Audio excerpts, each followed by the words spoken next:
Donc, bonjour à tous, bienvenue dans une nouvelle vidéo. Aujourd'hui, on va examiner un petit peu plus en détail la situation politique actuelle au Canada à l'approche des élections fédérales qui s'en viennent le 28 avril 2025. Dans le fond, on va se baser un peu sur les derniers développements et sur les données qui sont disponibles à date. Comme vous savez, on s'en va en élection, puis il y a un contexte très chaud en ce moment, fait qu'on va essayer d'en parler un petit peu plus en détail aujourd'hui.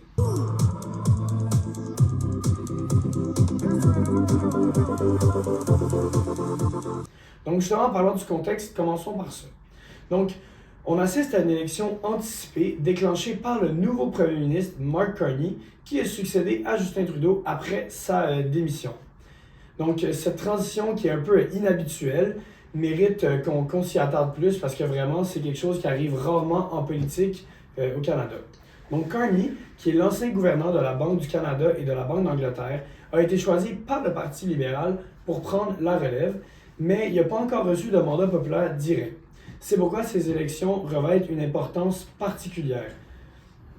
Donc, on va maintenant parler des principaux candidats qui sont contre Mark Carney.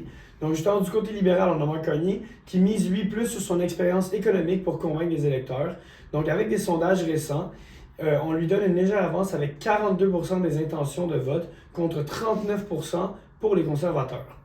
Donc, son équipe met en avant sa gestion des crises économiques dans le passé et sa capacité à négocier avec les partenaires internationaux, particulièrement importante dans le contexte actuel, étant donné toutes les tensions commerciales qu'on a avec les États-Unis et M. Trump.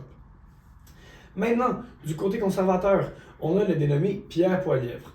Lui, celui-ci propose une approche qui est un peu différente.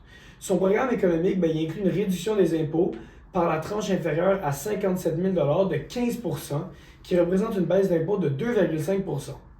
Il promet également d'augmenter la limite de CELI de 5 000 pour les investissements dans les entreprises canadiennes, une mesure qui viserait à stimuler un petit peu plus l'économie locale. Sur le plan des politiques économiques, il y a des différences qui sont marquées. Le gouvernement libéral, qui avait initialement proposé une hausse du taux d'inclusion des gains en capital pour les montants dépassant 250 000 une mesure qui aurait généré environ 19,4 milliards de dollars sur 5 ans. Cependant, Carney a finalement décidé de ne pas procéder avec ce changement, marquant un virage marquant dans la politique fiscale. Donc, une autre grosse question qui pose un gros enjeu dans notre politique, c'est la question du logement. Donc, en effet, dans cette campagne, ça représente un gros enjeu. Carney, lui, propose un plan ambitieux de construction de 4 millions de logements d'ici 2035. Cette initiative, elle s'accompagnerait de la création d'un organisme public qui s'appelle Bâtir Maison Canada, qui utiliserait notamment des terrains fédéraux. Du côté conservateur, Poilievre mise plutôt sur une réduction des taxes et des régulations pour stimuler la construction et ainsi augmenter la construction de logements pour diminuer le problème. L'énergie et l'environnement, qui constituent un autre point de divergence important, les conservateurs ont annoncé leur intention de créer un corridor énergétique national pour faciliter le transport des ressources. Donc, ce projet, ça inclurait des pipelines, des chemins de fer et des lignes électriques, avec pour objectif déclaré de réduire la dépendance au marché américain, ce qui est encore plus important avec le contexte qu'on a en ce moment. Poilievre propose également d'abolir la loi C-69, qualifiée d'anti-pipeline, pour donc augmenter le réseau pétrolier. La position des libéraux sur cette question est un petit peu plus nuancée. On sait que les conservateurs ne sont pas nécessairement toujours contre le fait d'exploiter un petit peu plus l'environnement, mais Carney, eux, c'est un petit peu plus nuancé.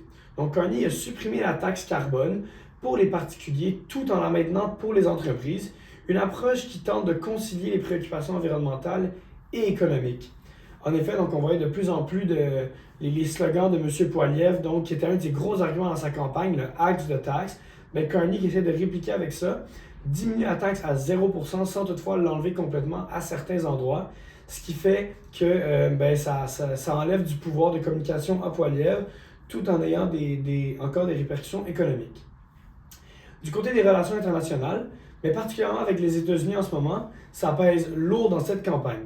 Donc, l'administration Trump a récemment annoncé de nouveaux tarifs douaniers sur le secteur automobile canadien, une mesure qui préoccupe les milieux économiques.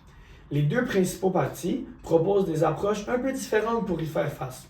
Carney, avec son expérience internationale, privilégie la négociation et la diversification des partenariats commerciaux, alors que M. Poilievre, quant à lui, mise sur un renforcement de l'autonomie économique canadienne. Donc Poilievre renforcerait plus notre protectionnisme économique, alors que Carney voudrait essayer de se tourner vers d'autres directions, d'autres pays pour diversifier notre économie.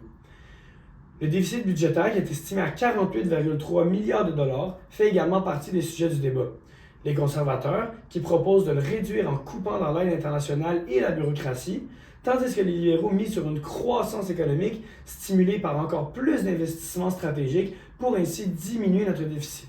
Est-ce que ça va vraiment fonctionner? On ne sait pas. On sait qu'il y a eu beaucoup d'investissements des libéraux dans le passé qui n'ont pas nécessairement bien tourné. Donc on se demande si ça pourrait fonctionner. C'est à voir dans le futur. Du côté des autres partis politiques, malgré qu'ils soient un petit peu moins importants dans ces élections-là, il y en a encore qui ont un poids dans la Chambre des communes.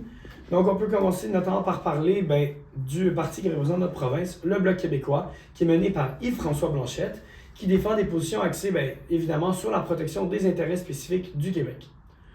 Aussi, on a le NPD, qui lui par contre est en perte de vitesse un peu selon les sondages, mais il continue de mettre l'accent sur les programmes sociaux et la défense des travailleurs.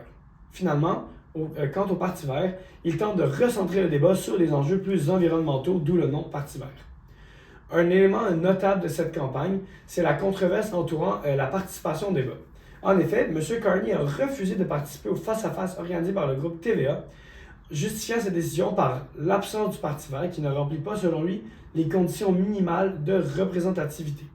Cette position a été vivement critiquée par les autres formations politiques. C'est important de souligner aussi que TVA avait supposément chargé chaque parti un prix de 75 000 $ pour participer au débat, étant donné qu'il y avait des baisses de revenus. Donc, Carney n'avait pas l'air vraiment enclin à payer cette charge-là non plus. C'était aussi quelque chose qui avait à jouer dans cette participation-là. Mais tout de même, c'est une position qui n'est pas favorable au public, ce qui pourrait lui faire mal un peu plus tard. Finalement, en conclusion, cette élection, ça se présente un peu comme un choix entre deux visions économiques distinctes. D'un côté, on a une approche plus interventionniste et internationale sous Carney, alors que de l'autre côté, on a une politique plus de dérégulation et de recentrage national proposée par Poilievre. Les électeurs devront également considérer la capacité des différents leaders à gérer les relations tendues avec les États-Unis, tout en répondant aux préoccupations domestiques comme la crise du logement et le pouvoir d'achat et nombreux problèmes sociaux qui commencent à se développer au Canada.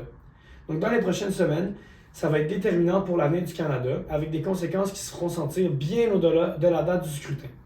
Il sera particulièrement intéressant d'observer l'évolution des intentions de vote à mesurer que la campagne progressera et que les différents partis préciseront leurs propositions. Donc, continuez à suivre là-dessus. Je vous conseille vraiment de continuer à avoir des nouvelles. Les élections risquent d'être vraiment serrées, puis ça va jouer beaucoup dans votre avenir. Donc, merci à tous et on se revoit pour la prochaine vidéo.